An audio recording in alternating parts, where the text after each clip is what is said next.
Off-Road Podcast. Oh, wait. Way ahead. You messed me up. I messed you up? You messed me up by hitting my buttons. I pushed your buttons. Okay, well, this episode of the Off-Road Podcast is sponsored by Warn, Colby Valve, and 4 Patriots. Off-Road Podcast, episode 425. Off-Road Business Association. Tonight, Aaron gains his sea legs, Coy wrecks a raptor, and Ben feels the jokes coming on now.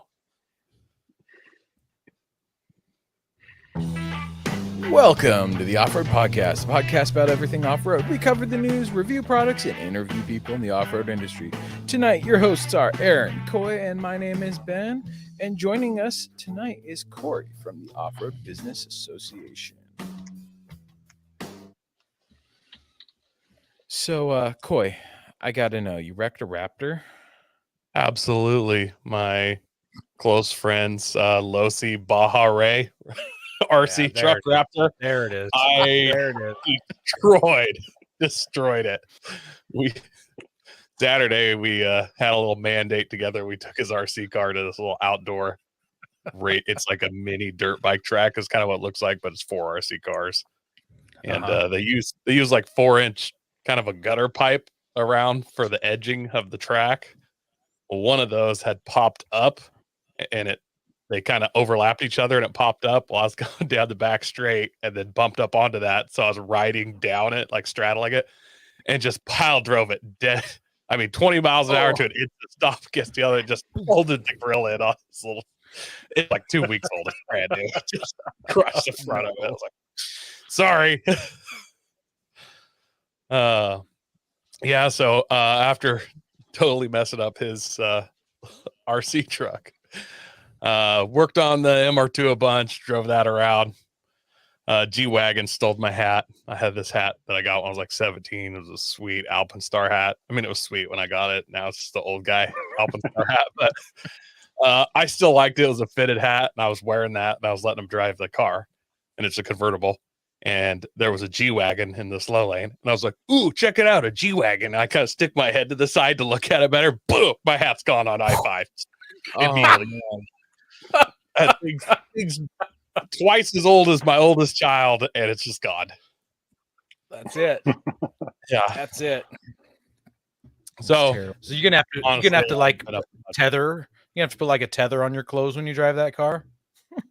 Apparently, I wasn't gonna wear a hat, but my haircut is it's not real sun friendly as I get older. So I felt like I needed one, but I guess I should have been cool and wore it backwards. Do you need a hat with a chin strap or something?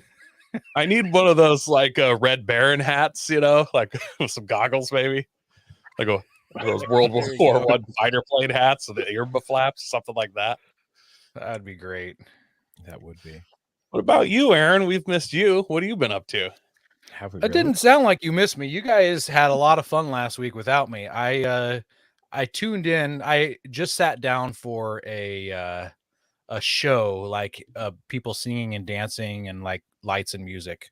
And I listened to the podcast for the first half hour before the show started. And you guys seem like you were having a really good time without Mama watching you guys. So yeah, I don't think I didn't check in on you guys while I was gone. So yeah, I went on a cruise last week. I did the Mexican Riviera. Flew down to Southern California and caught the cruise ship, and we hit 3 different ports down there. Huge overlanding trip. That's what I'm all about, is overlanding. So it kind of seems like you avoided the land. Well, technically there's land under the water eventually, like you go deep enough. In places it was like 11,000 feet below me, but it's still there somewhere. So so we traveled 2,000, according to the ship's log, captain's log, we traveled 2,332 nautical miles. So if anybody in the comments wants to do the conversion from nautical miles into American miles, let us know. I got ducked. This is like, once again, I get sick to my stomach when this happens. So yeah, here's a picture. I got ducked while I was on the cruise ship. Apparently they hide ducks all over the cruise ship for people to find. These Jeep guys, they just keep handing these ducks out everywhere. I don't know what it's all about. So Bunch of weirdo Jeep people. The ducks What are a cruise- weird What thing. cruise line was it that you traveled on? What cruise line? It was Carnival. Yeah. Here's a picture of Cabo San Lucas as we are going past. And then while we're in port, I got to see some cool little tiny trucks. So here's a Volkswagen Robust. It's a 2-door little pickup truck. Super neat little thing. And then this one is the Dodge Ram Adventure. So this one's like 2-door plus back seat. And Both of those, I 4-foot feel like bed. if you have to name the truck what you think it is, it's not that. Like if I'm like, yeah, this truck's so robust that I'm gonna call it probably not robust. And same thing. not an adventure. Probably not the kind of adventure you're expecting. Yeah. I will gotta say the, though, the adventure go ahead. adventure reminds me of like the Subaru Baja a little bit. with the plastic cladding. Yeah. It's not really the compliment you would expect, but still. Little Pontiac Aztec going on. Yeah. Yep. So what I was gonna say is like if I was in high school, I would totally buy one of these. It seems like it would be an adventure to have this Dodge Ram Adventure. Like you wouldn't really know any different at that age of what a real cool. I mean, unless you grew up in it, you wouldn't know if they really can do a lot of adventuring or not. But you'd think you're cool driving around with a pickup truck car and getting good fuel economy, and chicks probably dig it. Maybe, I don't know. If I had a car that new in high school, like, yeah, I'd be pretty stoked. Like I drove a piece of crap. Like, of course. That's true. That's true. Yeah. A car with under 180,000 miles on it, I'm in. Yeah. Yeah, I suppose. I mean, I would have totally driven one of those if I was in high school and didn't know any better. That's all I'm saying. How about you, Ben? What have you been up to? So I was getting over strep last week, right? Well, I messed up my Achilles heel. So apparently, like you coughed so hard you pulled your ankle? Yeah, I cough. I didn't cough, but I was sleeping, and I got like a Charlie horse, and I was too tired to wake up, and it pulled my Achilles heel. It was terrible. So apparently, I'm trying to get all the foot and leg injuries in before SEMA. That's oh my goodness! You're going to be in a scooter at SEMA. I'm going to be in a scooter at SEMA. That's Ben, goal. I hurt my Achilles heel as well, but that's just because I call you my Achilles heel. Ben is the only person I know that hurts himself while he's sleeping. I just don't know how it happened. It was terrible. I thought I like tripped or something. I'm like trying to look back at what I did, and there's absolutely nothing I did. All I can think of is that Charlie horse, and then it just went nuts. Outside of that, Ben's body is like a 1993 Ford Taurus transmission. It's just fine one day and then it's just gone. Like just breaks. Like you're like, oh, there it is. Skip from. Yeah. Yep. Ben's going to be the best candidate for like robotic legs when they come out and are affordable. Oh, as long as they get the balance problems going good. But Ben would buy a set used. 40,000 steps on it. It's like, these legs got 800,000 miles on them, Ben. No, I got it off a team. But I got a good deal. Great deal. But they're Sony's. They last forever. There's an old lady. She only used them to walk to church once a week. Outside of that, I've been working hard getting the wiring done in the shop so that I can actually finish moving all the crap out of the garage into here, and not have to try and work around it. So I got the barn light hung up. I got everything all wired up. All my 3/4 of my outlets are all wired up. So yeah, everything's less extension cords running around my garage. So it's really nice. So yep, that's the fun stuff. So Travis in the comments says that it is 1.151 freedom miles per nautical miles, and I just use a calculator, and that comes out to basically 2,700 freedom miles that I did on the boat. So there we go. It's quite the overlanding trip. Thank you, Travis. I knew someone in the comments would have my back. Did you on your cruise? on the cruises I've been on before, on like the last day, they'll put a paper on your door and it's kind of got all the stats for the trip, where it'll say like how many gallons of diesel fuel they burned, how many tons of fruit. Oh, it's insane, man. It'll be like I wish they did.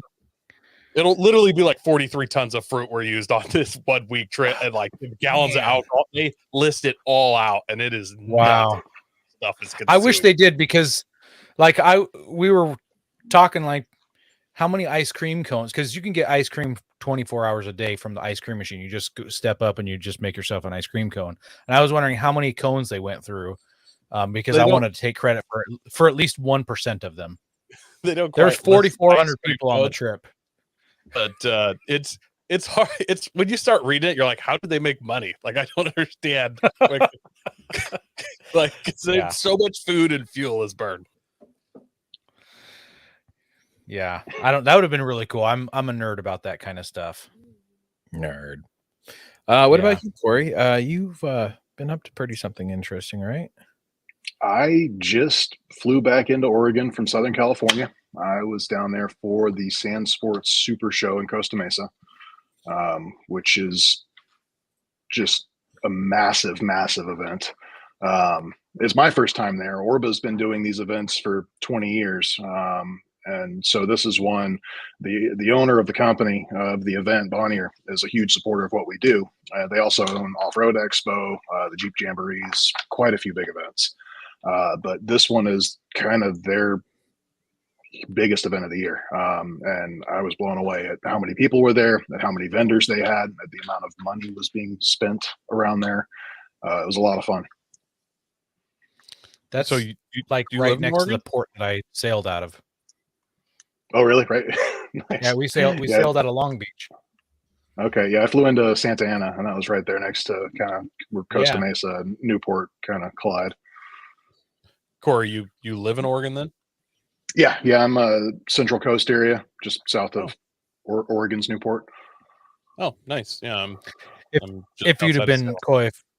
Coy, if you would have showed up on time for the show tonight, you would have heard that in the pre-talk. But that's okay. I mean, I agree. show I up had to do some hero stuff at work, so luckily they don't pay me anymore. But exactly. Outside of work stuff, no, I spent my whole day dealing with diesel issues. I've got 2 diesel vehicles, both of which are having issues. So I've had a fun day with that. Yeah. What kind of issues? Straight up, not a good time, bro. Yeah, no.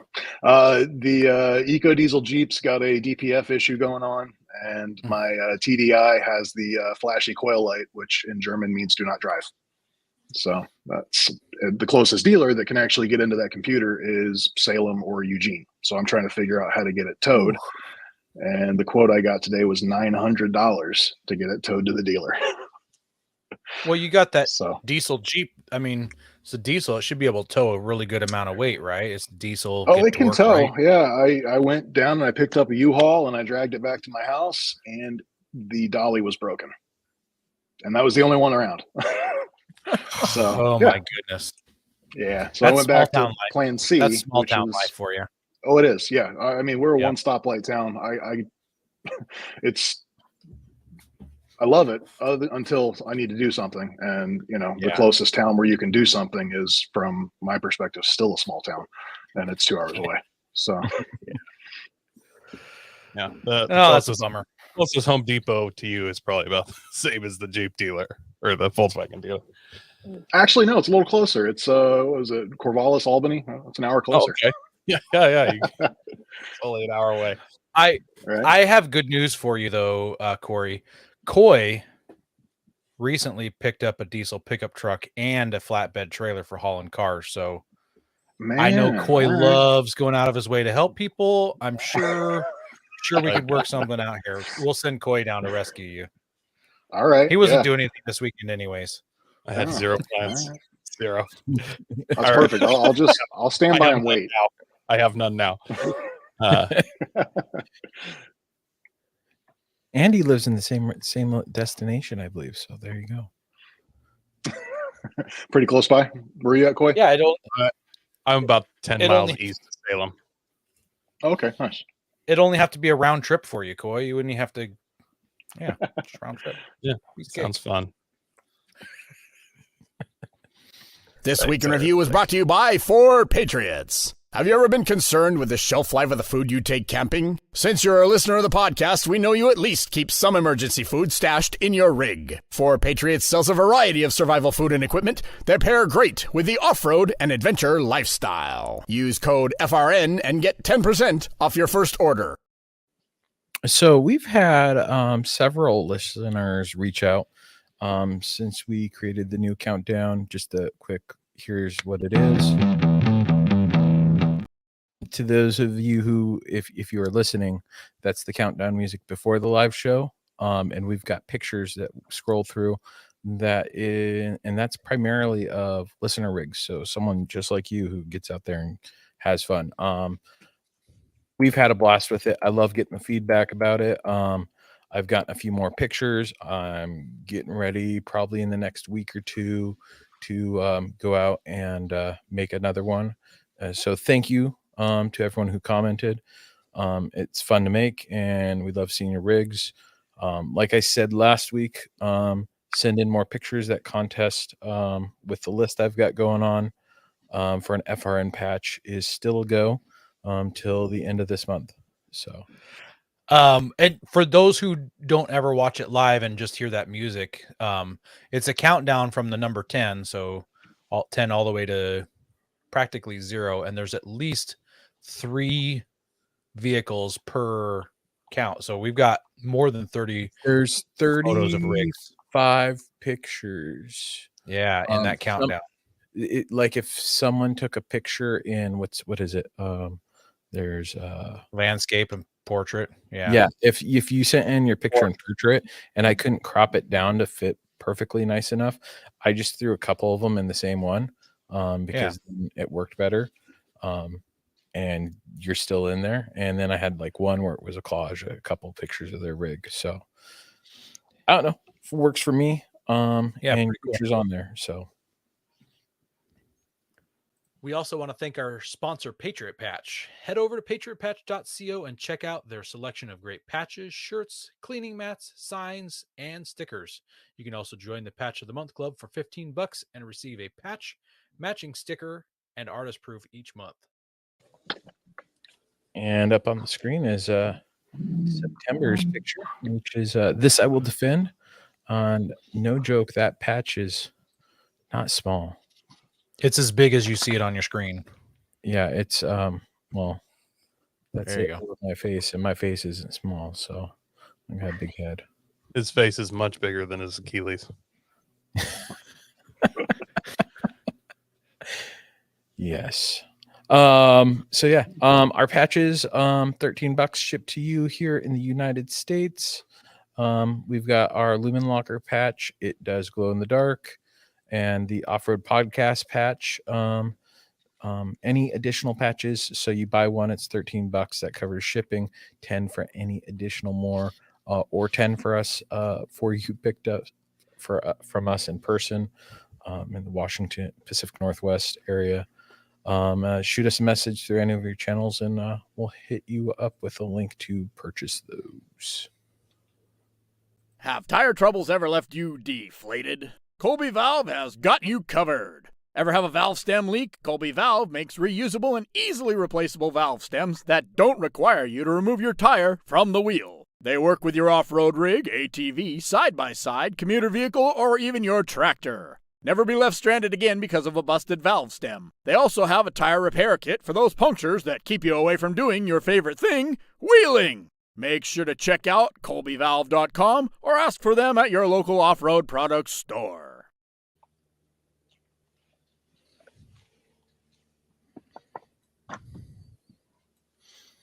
All right, guys. Should we jump into the news then? Yeah. Our first article is brought to us by Car and Driver. It's titled 2024 Jeep Gladiator becomes a more advanced adventure truck, because it was the most advanced adventure truck before. The 2024 Gladiator now sports a restyled version of Jeep's trademark 7-slot grille. Along with being visually slimmer, its textured slots are said to help improve engine cooling. With the Jeep discontinuing the optional diesel V6, That leaves the 285 horsepower V6 alone power plant, at least for now, as the Gladiator is destined to get the brand's 4xe plug-in hybrid powertrain at some point. The Gladiator's other exterior changes aren't as noticeable, but they'll likely be appreciated. For instance, the antenna is now built into the windshield, unlike the old one that could get caught on branches out on the trail or get damaged in hands-free car washes. I feel like Hold up. hands-free just wouldn't damage it. It would be the Yeah. you know. Also, I thought like I'm I thought they're always called seeing broken templates. Jeep. I'm seeing broken Jeep windshields all the time. So like that sounds like you just made your windshield more costly to repair because it's got an antenna in it. Well, you got to upgrade to that Gorilla Glass one. Yeah. 7 new wheel designs further help freshen up the truck that's entering its 4th model year. A new soft top is now standard on entry-level sport trim. What was that, Aaron? 7 new wheels to choose from. 7 new wheel designs. Yeah, because One for every day of the week. Yeah, the thing that people immediately replace with aftermarket, they need lots of options for. The number one thing you just, yeah. Jeep has revived the Gladiator's dashboard too. Not only does it have narrow horizontal vents above the HVAC controls, but there are new soft touch materials on the instrument panel. We all know Jeep loves Easter eggs, and the Gladiator adds to them with markings on all 4 corners that represent the 4 cardinal points on a compass. On the top of the dash is a bracket for mounting accessories, a feature already found on the Ford Bronco, in quotes. And the Mojave trim level also gets a new steering wheel with thumb contours, and the seats have more bolstering. The 2024 Gladiator is also available in 3 upfit packages from American Expedition Vehicles, AV. The Upcountry, the Upcountry Plus, the Upcountry, and the Upcountry Plus include a 2-inch suspension lift and 35-inch BF Goodwrench all-terrain TA KO2 tires. And while both setups have unique wheels and fender flares, the Plus package gets a beefy front bumper and a non-winch cover plate. And I bet AEV has 3 more wheel options. No, at least one more. Yeah. Well, I guess they got to keep it fresh, especially with more competition and things like that. I haven't heard anything in a long time, but there was speculation that Ford was going to do a Bronco pickup truck to compete. Super curious if that really does happen. But, they originally announced that, but then they announced that they had dropped all the plans for that. That was like but once that's car makers saying car maker stuff, though. Like, who knows? I mean, considering the struggles they had to actually keep production up with the Bronco. Granted, they had COVID and all that to slow down production. I'm just saying the lead up and the teases with the Bronco were at an epic level of like, it was a year and a half of just little drops and little releases that if they're doing a pickup version, they're going to tease the daylights out of that. Yeah, you're right. They probably won't surprise us. I'm actually surprised a company like AEV isn't doing like what they did with the Wrangler and having somebody cut the back off a Bronco and they're making Bronco pickups. That would be a sweet market. That would be a surefire way for Ford to actually make a Bronco pickup, though. Just steal it out from underneath somebody like Jeep did. Ford would just make one. Yeah. Oh, that kit sells good? Okay, I guess we'll start doing it now. Yeah. That's what Jeep did with the LJ and the Brute. They were doing stretch TJs way before the LJ. The Brute was sweet. I don't know if the Gladiator quite pulls off what the Brute had, at least in swagger, but it's cool. Yeah, at this point, AEV is Jeep's concept division or proof of concept. So what you want to call it? It would seem. Yeah. Yeah, kind of. We have. Yeah. Have you seen what they're doing with the Chevys and the GMCs? I mean, that's some really good looking stuff too. We had AV on. I don't remember what episode it was off the top of my head, but a month or two ago. About a month. Yeah, just over a month ago. Yep. Oh, cool. Yeah. All right. Well, our next article comes to us from Autoblog, and it is that Nissan is revealing the 2024 Frontier Hardbody Edition, and also the pricing for the Nissan Frontier. So, and we've mentioned it. If in case you didn't hear, this is the only pickup Nissan is selling after 2024. They are not doing the Titan anymore. So this is the last pickup that, or the only pickup they're selling. So Nissan is spicing up the Frontier lineup this year with a special edition guaranteed to make the kids from the 80s and 90s rejoice. The storied hardbody name returns to the trucks line, bringing retro style, if not much else. The automaker also announced pricing for the whole 2024 Frontier line, which was in the article, but I'm not going to read off a whole bunch of pricing numbers because nobody really cares. The hardbody edition gets some really cool, and I think these are cool. I think they're ugly, but they are cool anyways, even though they're ugly. They're a heritage styled 17-inch wheel. I didn't realize that these wheels ever came on the hardbody. I'm going to say that. I thought they were Pathfinder wheels. I always saw them on Pathfinders. So to describe them, I would call it like a chunky double 3-spoke. It's almost got like a triangle in the middle. It's not quite a solid wheel, but there's a lot of aluminum there. Real cool looking. Let's Not see my here. style, but I don't hate it. I'm going to be honest. I wish that Nissan would have done what Jeep does and offered 6 more options for wheels on this because because you don't like them. I get that they're retro, but I mean they look retro a lot, not in a good way. Yeah. So you can get these wheels with them. They are wrapped in an all-terrain, and it also has a retro decal package and a sports bar, which doesn't serve you alcohol. It's the tubular bar that sits on top of your bed in the back of the truck there. So, and some black exterior trim, giving the truck a vague appearance of the retro pickup truck. It's available on the SV Crew Cab 4x4 trim, and that package adds almost $3,900, which seems like a whole lot of money for some wheels, some blacked out stuff, and a bar. Wheels. Yeah. Hey, Aaron, since you're the resident Nissan guy, like, are you stoked about this? Is this awesome? I love the idea of this. I like the blackout bumpers front and rear. So keep it on this tailgate picture for a minute. That 2 black decal stripes I'm pretty sure those are stickers, not painted. It makes it look like a Ford Raptor on the back. I don't like that shape. If they just deleted the bottom thicker line, I think that upper single line would do the trick. You don't need both of those lines in there. I think that single upper line with the Nissan cut into it, I think that looks sharp.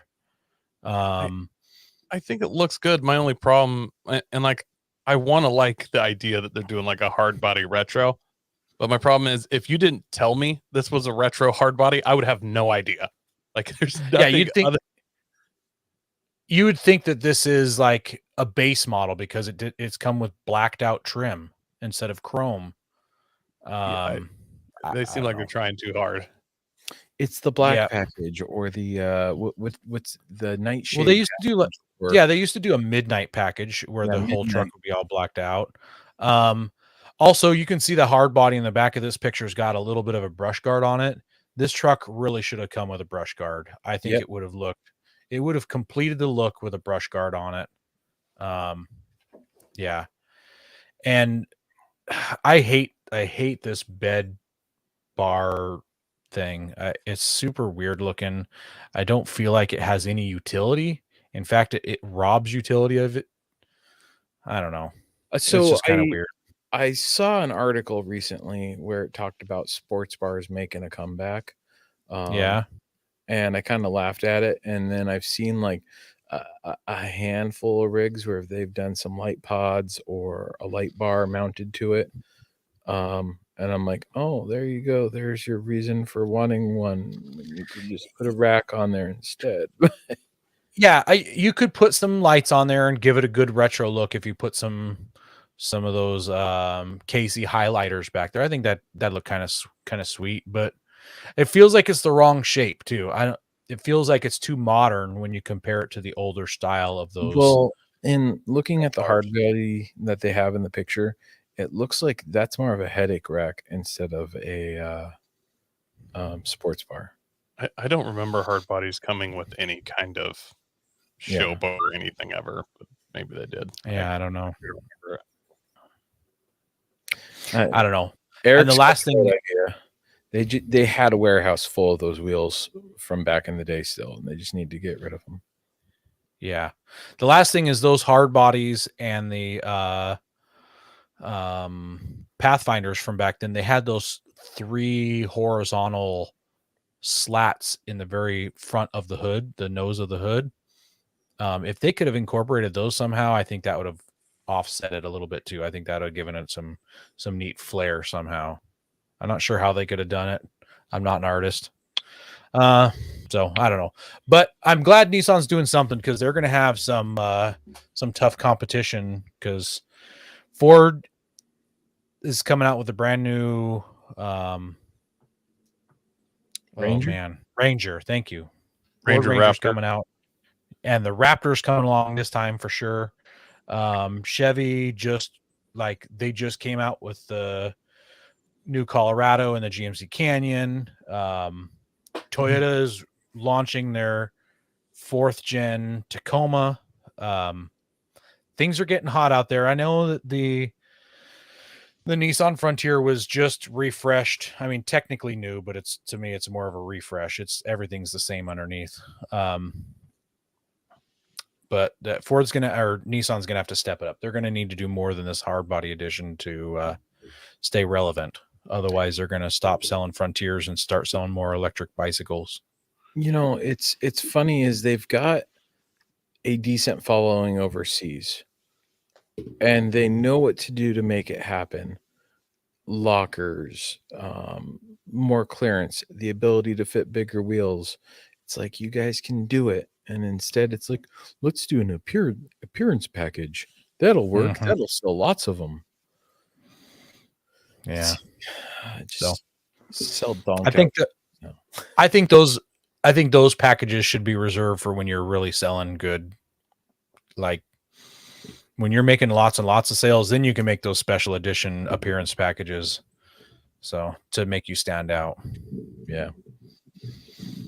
Anyways, that's the Go news. prepared with Warren Industries. They produced the first recreational winch in 1959 and lead the industry with their dedication to quality and reliability. When you dig yourself in deep, make sure you have the right tools to get yourself out. Get Warren equipped and go where others can't.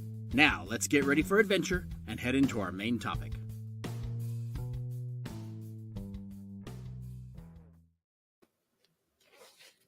Well, tonight we are joined with Corey Sellers from the Off-Road Business Association. I ORBA. like that you guys have off and road as 2 separate words. Just like we do with our podcast. It's the Off-Road Podcast. It's 2 separate words. It's not one combined word. It is. It is 2 words. Yeah.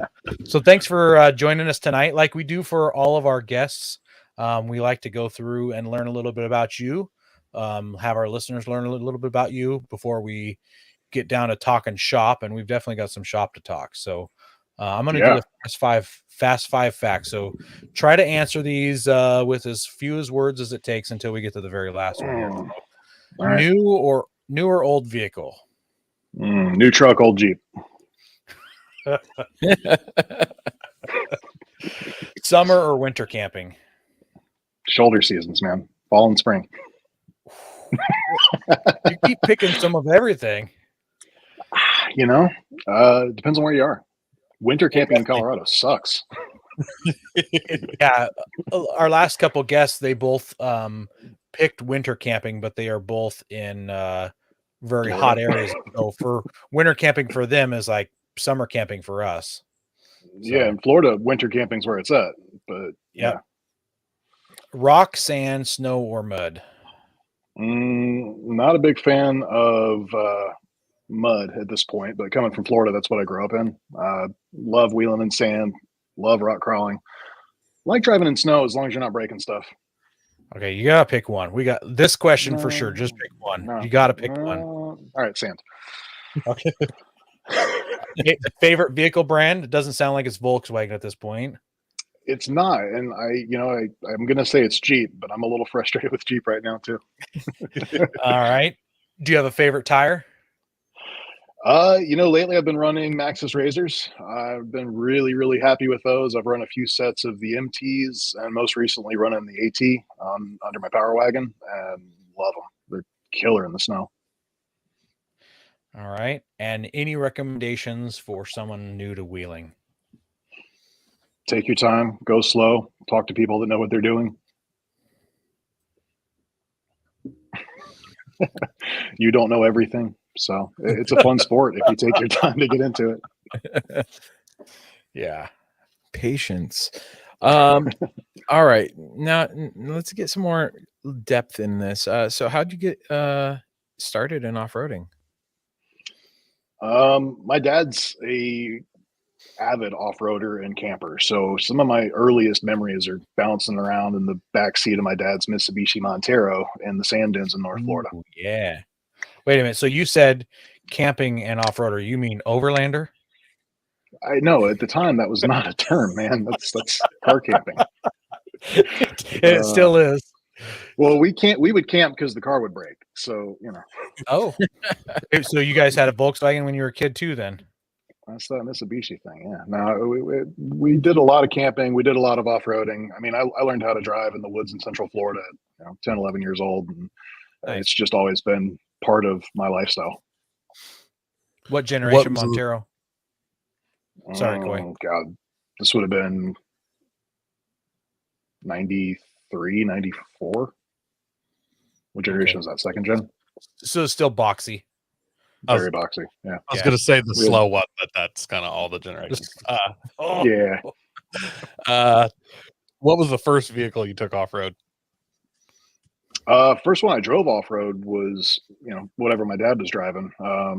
We were in the Land Rover Club when I was little, so I was driving Land Rover Discovery. My dad always had a pickup truck as I got closer to get my driver's license. No wonder you broke down all the time. Yeah, you're really used to it, right? Yeah, I'm used to it. Yeah. Now my first vehicle was a TJ, so that was where I really kind of fell in love with the Jeep side of things. Thought you were going to break down lists of the Land Rovers with a TJ and then Pull them all out. Do you have a favorite rig that you like to hit the trail in? Yeah, it depends on what the adventure is. I love wheeling in Jeeps, but sometimes there's just not enough room. I'm not a small guy, so it's tough to fit in most Jeeps. Really, really enjoy wheeling a Power Wagon lately. If it fits on the trail, it gets. We've experienced that, right, Aaron? Absolutely. So, what's your most embarrassing moment on the trail? I tried to follow the guys from Rebel Off Road in my unlocked JK Sport on 35s with a manual one time through Moab. They were nice about it, but it took some very skilled driving, and I almost burned my clutch up trying to keep up with them. But it was fun. what trail was it? We did Fins and Things, and then we did some other like Rocker Knocker and Metal Masher, and they were helping me take the bypasses. Yeah, serious trail. Yeah. Not for an unlocked JK on 35s. You rip your spare tire off? I didn't have a spare tire. I was scared to death. Yeah, no damage on the no damage though. But yeah, we made it through. Oh, nice. It was just nerve-wracking the whole time. Well, you've told us your it was- most embarrassing moment. What's your biggest win? That hero moment, There's been a few times where we've just happened to come up in a really remote trail, and somebody had just broken, and we had the right stuff to help. Usually XJs, but when you pull the steering linkage back together with a come along kind of thing and drag them off the trail, and then they buy you beer. nice. I would figure it being an XJ, they'd have like a case of Coors in the back already ready to go. I think they had already gotten through them by the time we got there. Probably. It Drink was all for the Natty sure, Light ahead of time. sure empty.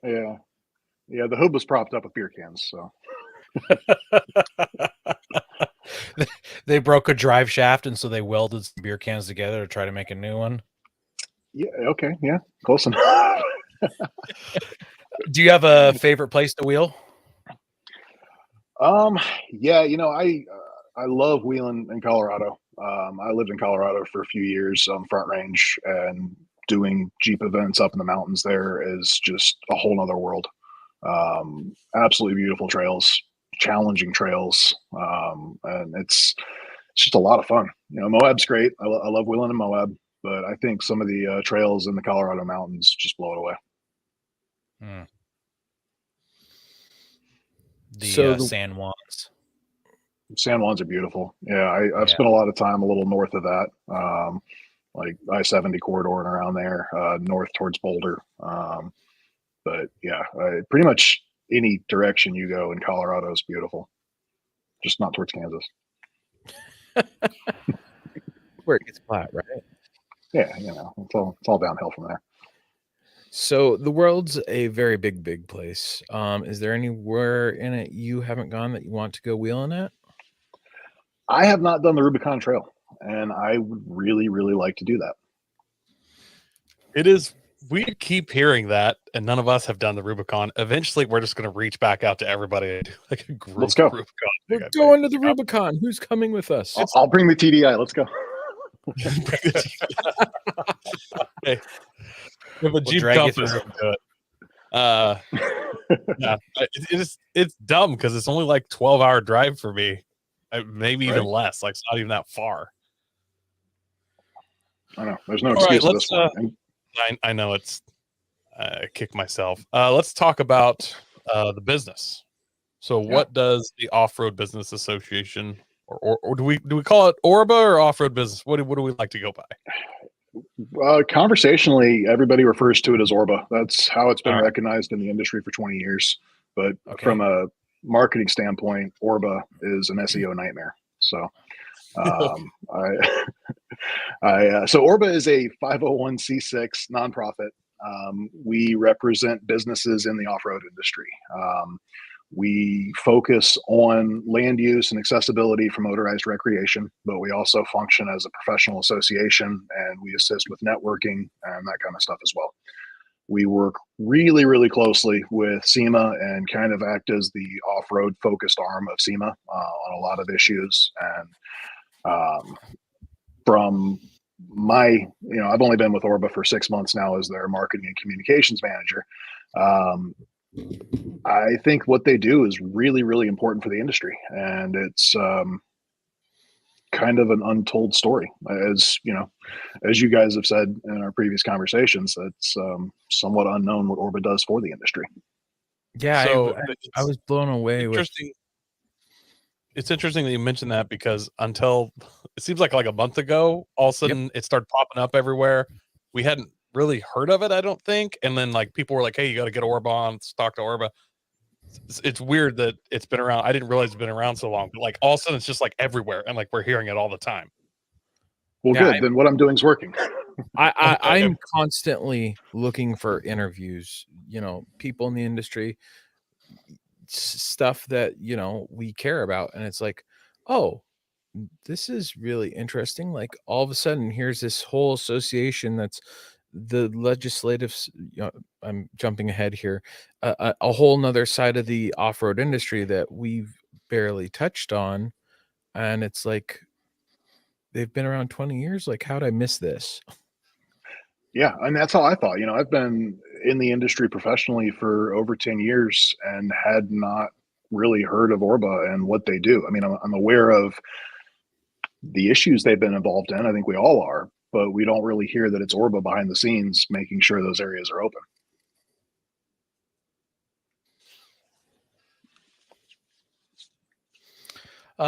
So can you tell us who ORBA fights for?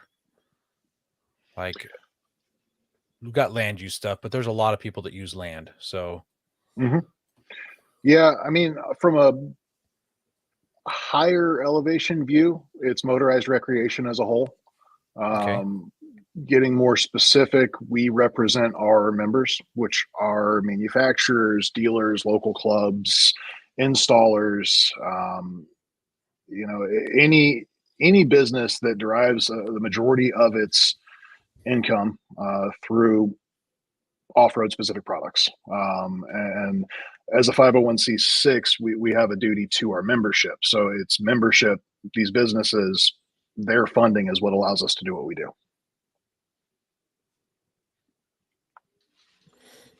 So we've mentioned that we've been hearing about you. What are some of the recent wins you guys have had? The most recent one that's been kind of high profile is Oceano Dunes. We were not the only ones involved in that by any means, but our legal arm, Ecologic Partners, has been involved in that for years now. And that was a big win for the whole industry because that set precedent that we can now take to Moab, Sedona, other areas that are facing similar closures.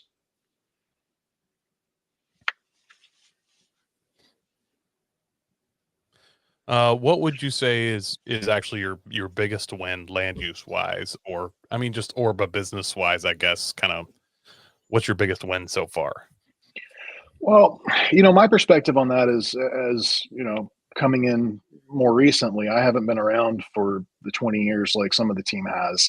ORBA was very heavily involved in the land use agreement for Johnson Valley. And from my perspective, Oh, being a KOH fan, that agreement is a big deal for me because that's how we have access to Johnson Valley, and the shared use with the military agreement is something that ORBA helped bring to fruition.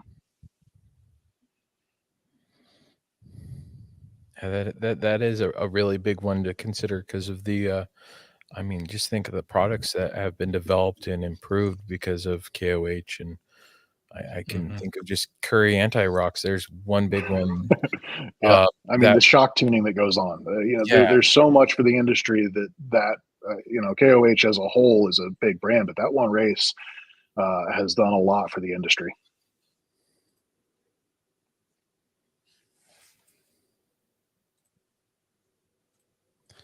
any Are there Sorry, I was muted for a second there.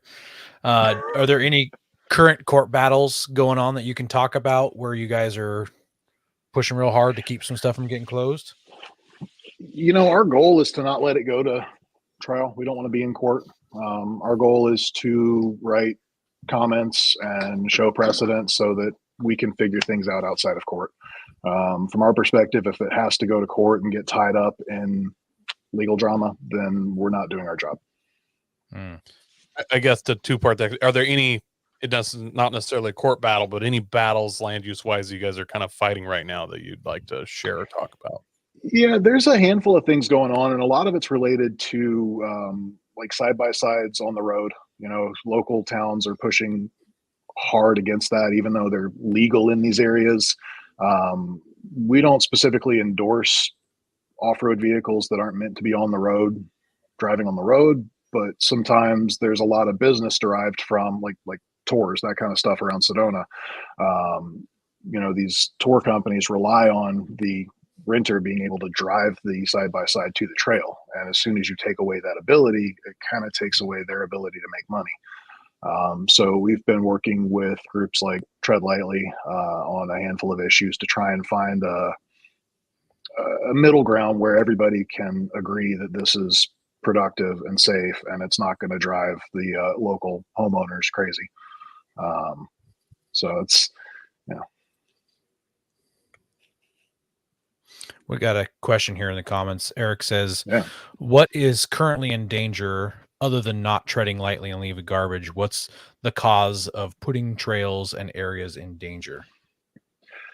That's a great question, actually. You know, the biggest thing is we've all seen it lately over the last couple of years. There's been a huge explosion in the industry, from overlanders and jeepers to new side by side users. You know, COVID shutdowns gave people a lot of time to realize they like driving in the woods, and Mhm. these new converts don't understand trail etiquette. They don't understand right of way. They don't understand stay of the trail. So they're out there driving off trail, driving through tundra that's not going to be able to heal. And they're driving really aggressively. There's safety concerns. There's a lot of issues where we're seeing videos online of people destroying the terrain. And because people see it online with races, they think it's okay to just go out into the woods and drive off trail. And that's not what off-roading means. You know, we're very much stay the trail. So a lot of what we're doing is just education and awareness and helping communicate with local clubs and facilitate that inter-industry communication. Uh-oh. Yeah. Oh, yep. Might have lost Corey there for a second. We'll give it a second here for those watching live. I bet one of his dogs stepped on his internet connection. Oh, to the coast. Maybe the Tsunami warnings going off. Like, let's give it 5 minutes and see if the tsunami hits us. Look, I'm not trying to be dark, but I'm just saying maybe it's possible. Yeah. Very good question, Eric, by the way. I was going to blame Eric. The interview was going great until we asked Eric's question, and now it froze up. So, Okay, Eric, throw him under the bus. We're docking your pay, Eric, as a listener. As a listener, yeah. Oh, and boy. Then, if there's Corey. He's back. There we go. About that. Yeah, I did not realize my computer was not plugged in. Amateur. Oh mistake. no! Oh no! I totally forgot to mention that before this. I'm just talking away, not even looking, and my bad, y'all. They go by pretty quick when you're doing stuff like this. Yeah. Well, here we are. So yeah, back to my mid answer cutoff. Trail cleanups, that kind of stuff is absolutely important to keeping trails open. The people that are out there dumping trash and leaving things out there, that's not helping us at all. The new to the off-road community people that don't know what they're doing aren't really helping us at all. But there's another side of that too, where we have a lot of groups that are foot traffic only, that are pushing to exclude motorized recreation from public trails. And that's where the land use side of our legal efforts comes in. And we work with state and federal legislators to make sure that motorized recreation is part of the conversation. That's always nice to hear, because I'm trying to think. One of the legislative groups, I want to say some company was supporting them, and it's like, oh, that's one of the ones that avoids 4x4 trails and tries to get those closed, and it's like, okay, there's a bunch of those. Yeah, and it's tough to navigate. And they're supposed to be I think it's called. I thought it was like the Sierra Club or something like that. There we go. Sierra Club is, That's who I was thinking big of. on land use, but they don't want. They don't want us driving out there. Yeah. They don't, yep. We've talked about wins. There are losses though. Every now and then we see a major trail, or something cool like in Moab closed down. Is there something that you guys have learned from those to kind of help the fight? I think a lot of that experience is why our efforts now are focused on getting involved early, writing comments, providing examples of precedent in other areas, to kind of streamline the conversations early. You've got land developers buying up areas outside hurricane. That you've got things going on where it might not be anything to do with lawmakers or even some of these anti-motorized traffic groups. It might just be somebody wants to develop the land. And so we just try and be aware of what's going on so that we can get involved if it's something that fits within our wheelhouse. What goals do you set to help the off-road industry and community? Well, no trails, no sales. That's a good line. I like that. That is yeah, that's slick. As a member funded organization, our goal is to make sure that we are keeping our community open to our members making money. As an enthusiast myself, I love everything that ORBA does, but if there's nowhere to go use any of these vehicles off-road, then the entire industry collapses. And the automotive industry is massive, and we're already facing issues with EPA, with emissions. There's so many things going on with the automotive industry as a whole, and then you add the land use side of it for off-roaders, and the whole issue is compounded all over again. So it's tough. It's a tough area to navigate. You've talked about some other people in the industry. Or do you work with some of these other organizations, like the Blue Ribbon Coalition and anybody else like that? Tread Lightly. We do, yeah. We work very closely with SEMA, with Tread Lightly, with Blue Ribbon. We work very closely with regional clubs. We work with ROVA, with the Motorcycle Industry Council, Southern Four Wheel Drive, Corva, Cal Four Wheel, PNW Four Wheel Drive. These clubs are kind of the first line of defense. Even before things are brought to our attention, these clubs are way more aware of what's going on. So we have to work very closely with them, or else we're not even aware of what's going on the ground.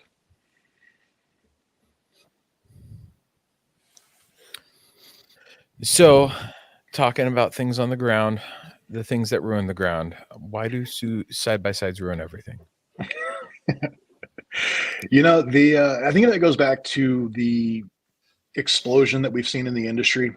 Side-by-sides create a very easy way for an unskilled driver to get off road and get into tough situations where they don't know how to handle themselves. And sometimes they don't even know enough about what they're doing to know that they're not handling themselves properly. And I think that goes in the Jeep world too. We've seen a lot of that with the explosion on the overlanding scene and with rock crawlers. And, people see rock bouncers in the Carolinas tearing everything up and driving over trees. And then they go out on their local trail and try and do that. And there's a difference between how you drive on a closed race course and how you drive on a public trail. And I think what we can really do, whether it's side-by-sides destroying everything, or Jeepers that don't really know what they're doing, or whichever aspect of it you're experiencing, I think the biggest thing is we can help educate and bring awareness to these issues. Not confrontationally by any means, but if you've got experience as a wheeler and you understand that there is a trail etiquette, there is an expectation of you to stay the trail, to tread lightly.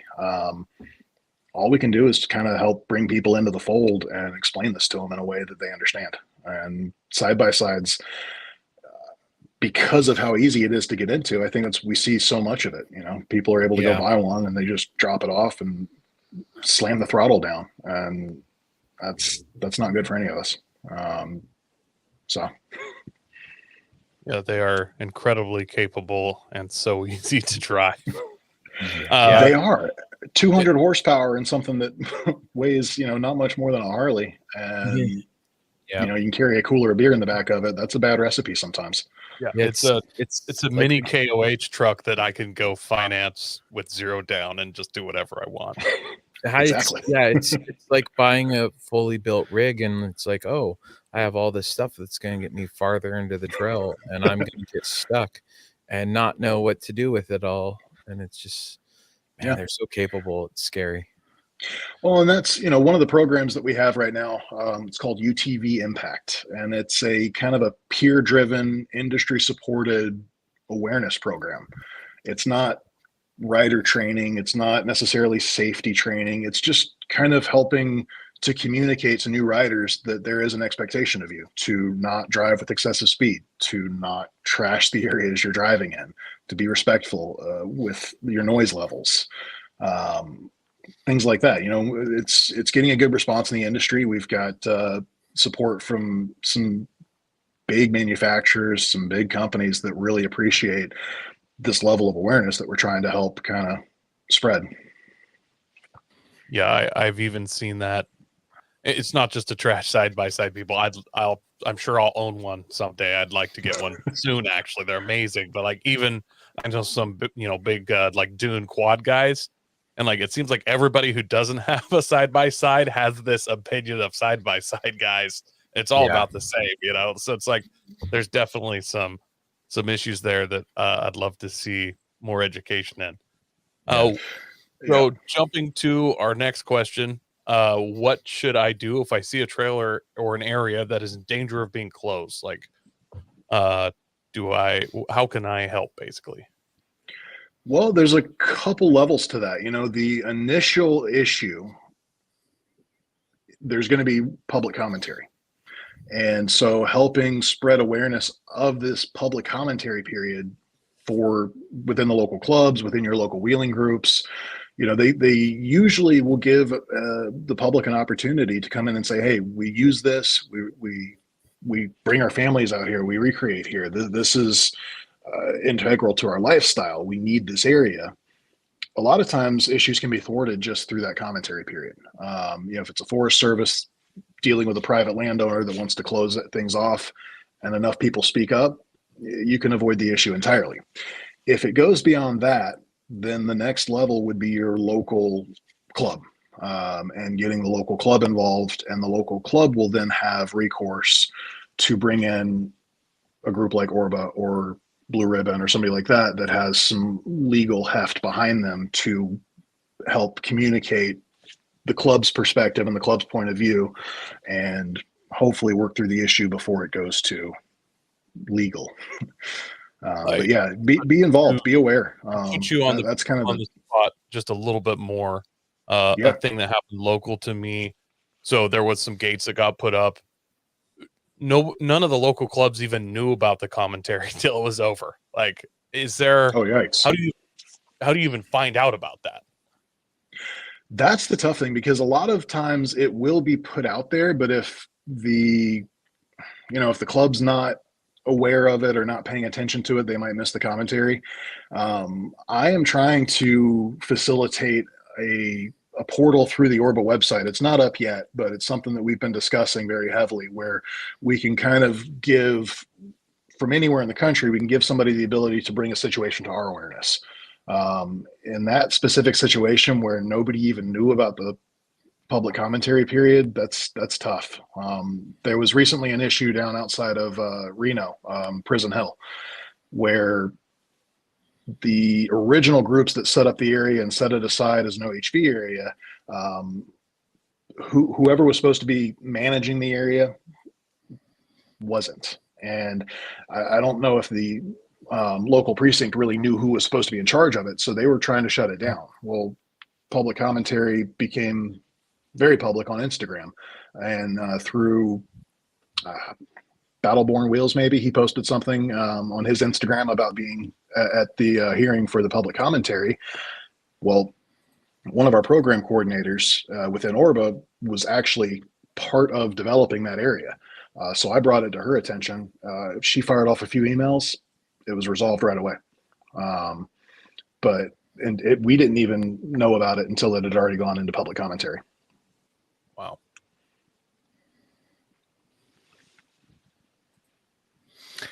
Do you guys just do legal stuff, or do you also do like head up trail repairs and cleanup events?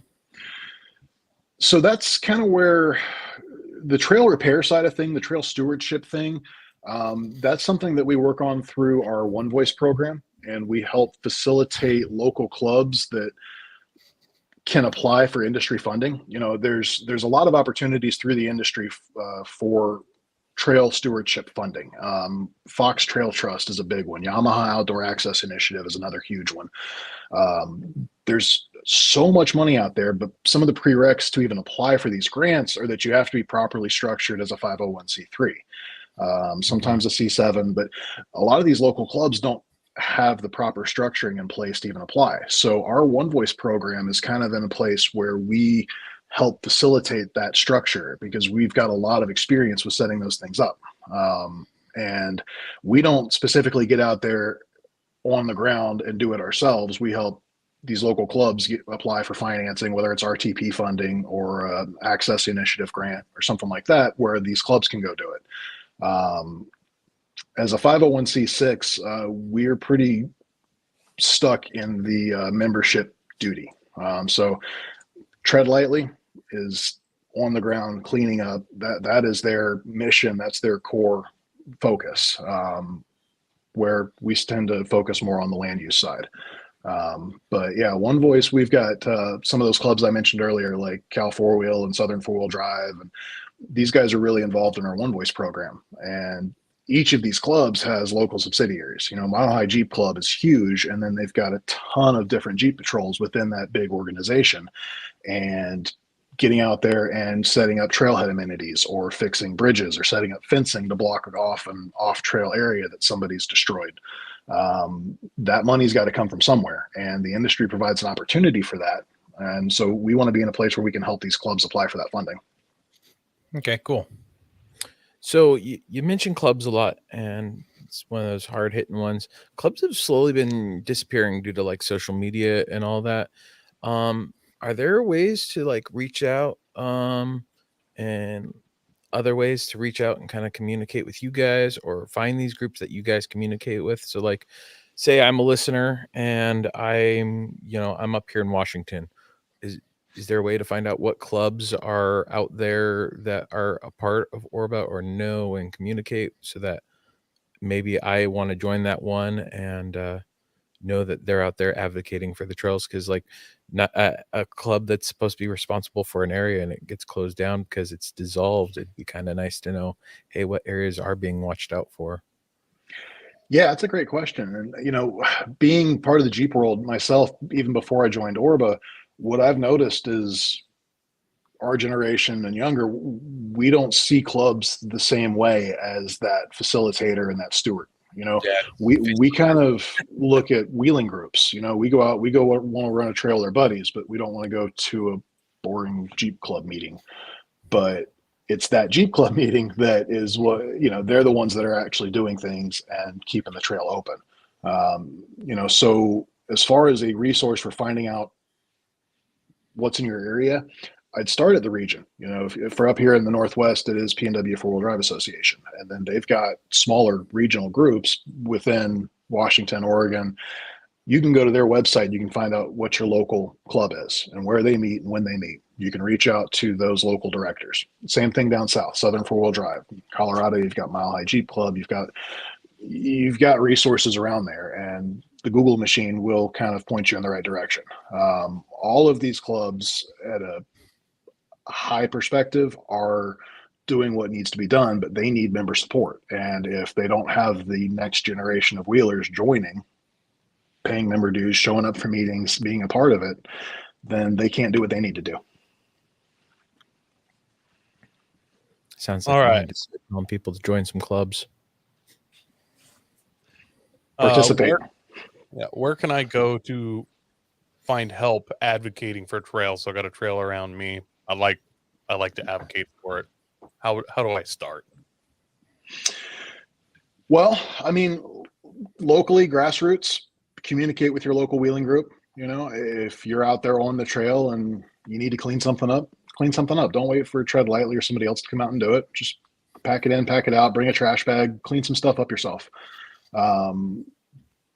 Bigger than that, start looking at what the local groups around you are doing. If they're not doing it, you can find somebody that is. A group that is doing a ton in the industry for cleanups and awareness that I wasn't aware of this until just recently, but the Gambler 500 group, he's got a nonprofit, Sons of Smoky.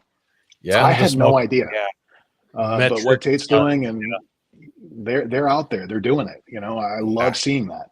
And they've got no affiliation with ORBA. They're just doing it. So it's something that there's groups out there that are doing it, regardless of what ORBA is doing, regardless of what Tread Lightly is doing. People are out there doing it. They want to keep these areas open. They want their kids to come out and enjoy it. Like I said earlier, some of my earliest memories are bouncing around in the sand dunes in my dad's truck. I want to make sure that's available for my kids. I'm sure you guys do too.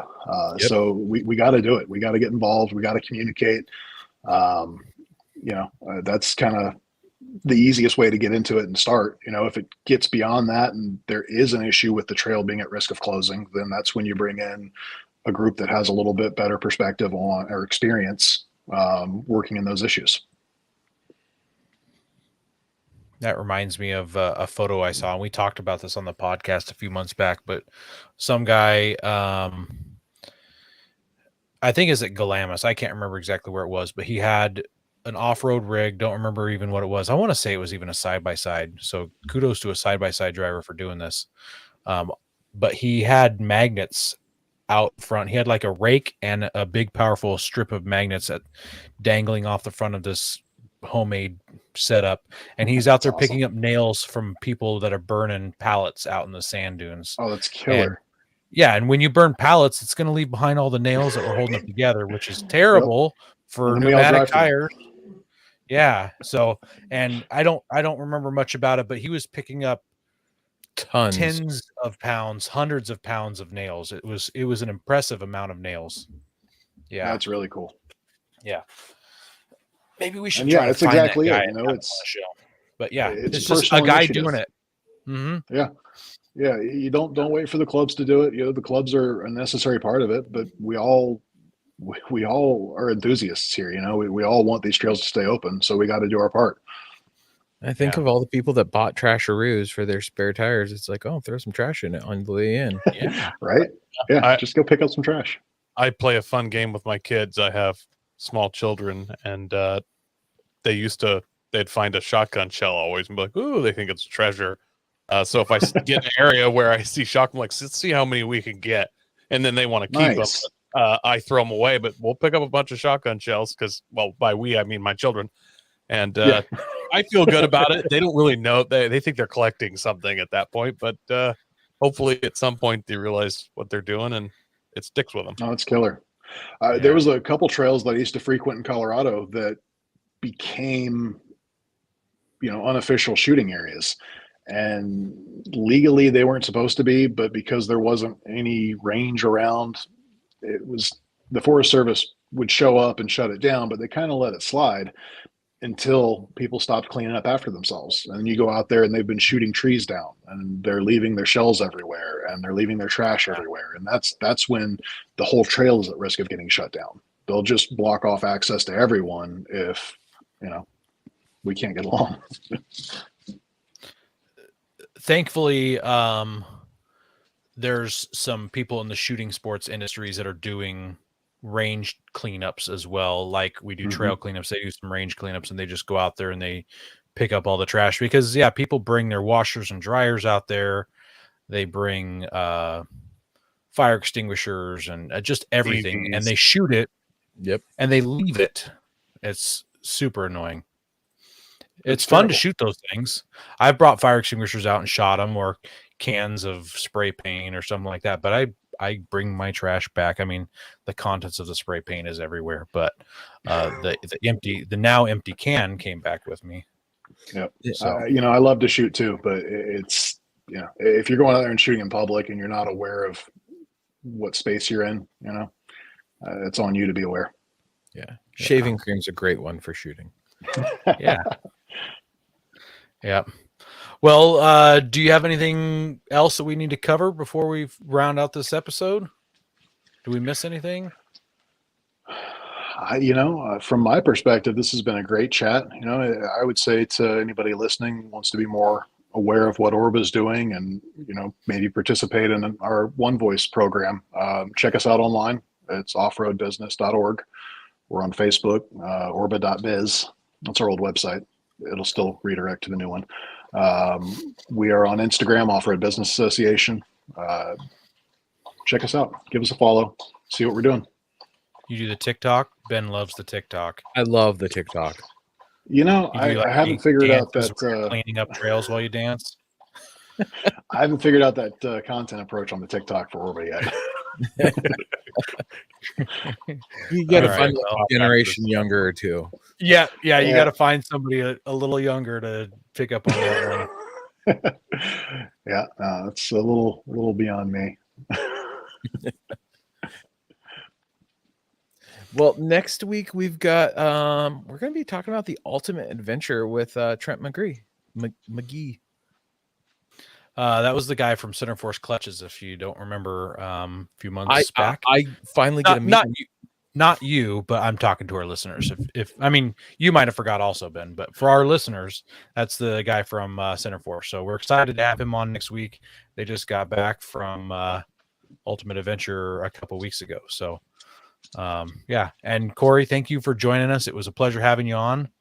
Thank Thank you guys so much. This is a great time. You guys are a blast. This is a lot of fun. Good. And also thank you to our listeners for hanging out, being in the comment section, asking good questions, except for the one that Eric asked, which caused Corey's computer to shut off. We appreciate the rest of them. Yep, it's Eric's fault. So we appreciate you guys. Thanks for tuning in and hanging out. Make sure you're sharing us with your friends to help us grow, and God bless America. Don't forget to visit Patriot Patch and join the Patch of the Month Club. Check out our Gaia affiliate link for up to 40% off. Also, don't forget to head over to Warren Colby Valve and 4 Patriots to see all of their great products. We are a proud part of the Firearms Radio Network. Got a question or comment? Send it to us through our Linktree account or by searching for Off-Road Podcast. Also, you can listen to us live at overlandradio.com Mondays at 7 p.m. Pacific. When off-road, please remember to have fun, tread lightly, and be safe and courteous. Thanks for listening.